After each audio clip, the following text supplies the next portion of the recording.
नमस्कार, मैं हिमांशु सिंह। आप देख रहे हैं TV1 इंडिया न्यूज़ की पंचायत चुनाव यात्रा। यूपी में त्रिस्तरीय पंचायत चुनाव की सरगर्मी काफ़ी तेज़ी से है। नामांकन प्रक्रिया हो चुकी है, चुनाव चिन्ह भी आवंटित हो गए हैं। अब ताज किसके सर पे चढ़ेगा ये कहना भी नामुमकिन है। हम इन्हीं सब मुद्दों पे आज बात करने के लिए हैं जनपद अम्बेडकर नगर के ब्लॉक भीटी के ग्राम सभा दुल्लापुर में। यहाँ पे हमारे साथ बात करने के लिए मौजूद हैं पूर्व रनर प्रत्याशी एवं भावी प्रत्याशी के रूप में भाई साहब। हम इनसे जानेंगे इनके क्या है वादे जो जनता के बीच में लेके आ रहे हैं। भाई साहब का बहुत बहुत स्वागत है। सर्वप्रथम अपना नाम बताएं। चंद्रिका प्रसाद वर्मा। चंद्रिका प्रसाद वर्मा जी, आप पिछले साल भी चुनाव लड़े, कुछ जी। चंद वोटों से हारे। जी। अब की बार क्या वादा है जनता के बीच में जो लेके आ रहे हैं कि हमारे ग्राम सभा में काम ये नहीं हो पाए जैसे? हमारे ग्राम सभा में आज तक जो भी काम हुआ संतोषजनक नहीं हुआ। जी मैं चाहता हूँ कि हर आदमी संतुष्ट हो। जी सरकार द्वारा जो योजनाएं हैं जी वो पूर्ण रूप से जी ग्राम सभा में कराया जाए जी और जिसका जो भी काम न हो जी। भेदभाव को न करते हुए सबके साथ समान व्यवहार किया जाए, जी ये मेरा इरादा है। जी। विद्यालय की हम बात करते हैं, आपके ग्राम सभा में विद्यालय की क्या हालत है? मेरे विद्यालय की बहुत बुरी हालत है।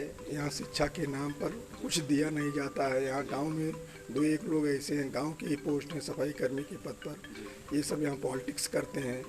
गरीब के बच्चे पढ़ते हैं, उनको शिक्षा देने से वंचित रहना चाहते हैं।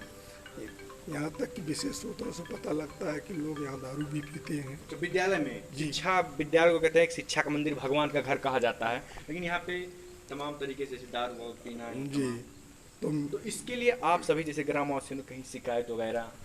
ग्रामवासी शिकायत किसकी करें, कैसे करें? बहुत माने अनट्रेंड जनता है जी और गरीब के बच्चे पढ़ते हैं। जी और जो भी आदमी है वो जो पढ़ाना नहीं चाहता है जी तो उसको वो दबंग ही होगा, तभी तो पढ़ाना नहीं चाहता है। जी गलत कह रहे हैं जी जी ये बातें हैं। मैं ये चाह रहा हूँ कि मैं प्रधान हूँ, जी। सबसे पहले मैं अपने स्कूल की व्यवस्था को सुधारूँ। जी। सबसे प्रथम काम तो यहाँ बाउंड्री बने, सुरक्षित हो।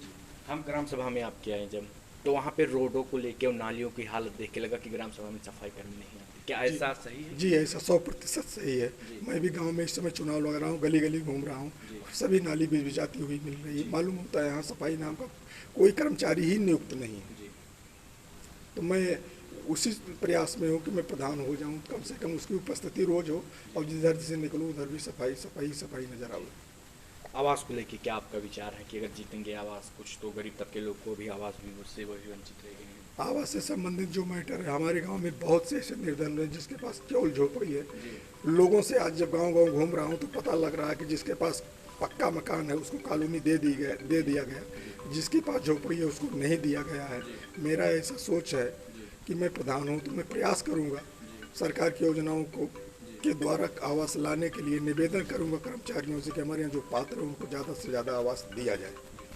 कोविड कोरोना जैसी वैश्विक महामारी पूरे विश्व में इस समय घातक रूप ले चुकी है, तो इसके तहत क्या गाइडलाइन जारी हुई है? इसके लिए गाइडलाइन जारी है कि कम से कम दूरी बनाकर स्वच्छता के साथ सब रहा है, मास्क कंटिन्यू लगावे और हर आदमी एक आदमी से दूरी बना कर रहा है। भीड़ भाड़ में कम से कम जाए, आप आवश्यकताएं के लिए ही बाहर निकले। आप अपनी जनता को हमारे माध्यम से क्या संदेश देना चाहते हैं? आप क्या अपील करना चाहते हैं? हम अपनी ग्राम सभा की जनता से अपील करना चाहता हूँ कि वो भारी मतों से सर्वप्रथम मुझे विजयी बनाओ और ये आश्वस्त रहे मेरी तरफ से कि 100% सरकार की सभी योजनाएं ईमानदारी पूर्वक लॉन्च होगी और किसी के कहीं बीच में बंदरबाट कोई बंदरबाट। तो इसके लिए तो अगर कोई मुझसे गारंटी या बांड ले तो मैं वो देने के लिए तैयार हूँ। कोई 100% सभी योजनाएं ग्राम सभा में यूज होगी, किसी के साथ भेदभाव नहीं होगा। मेरे जीतने के बाद ये नहीं होगा फला ने वोट नहीं दिया है। अक्सर लोग कहते हैं कि आपने वोट नहीं दिया, आपका काम नहीं होगा। भाई मेरे प्रधान होने के बाद ऐसा कोई नहीं मिलेगा जो जिससे मैं कहूँ कि आपने वोट नहीं दिया है। जो वोट दिया है ना दिया है, मैं सबका प्रधान रहने का वादा करता हूँ। जी ठीक, बहुत बहुत धन्यवाद। ये थे भावी प्रधान उम्मीदवार के रूप में क्या चंद्रिका प्रसाद बहुत बहुत धन्यवाद। ये थे भावी प्रधान उम्मीदवार के रूप में चंद्रिका प्रसाद वर्मा जी। इन्होंने अपने बारे में बताया यदि इनकी सरकार बनाई जाती है तो सर्वप्रथम विद्यालय को लेकर इनकी प्रथम वरीयता दी जाएगी। उसके बाद जो भी काम राज्य सरकार केंद्र सरकार की जो भी योजनाएं आएंगी वो सीधा लाभार्थी तक पहुंचाई जाएगी। हम इनको अग्रिम शुभकामनाएं देते हैं कि जीत के और गाँव का विकास करें। धन्यवाद।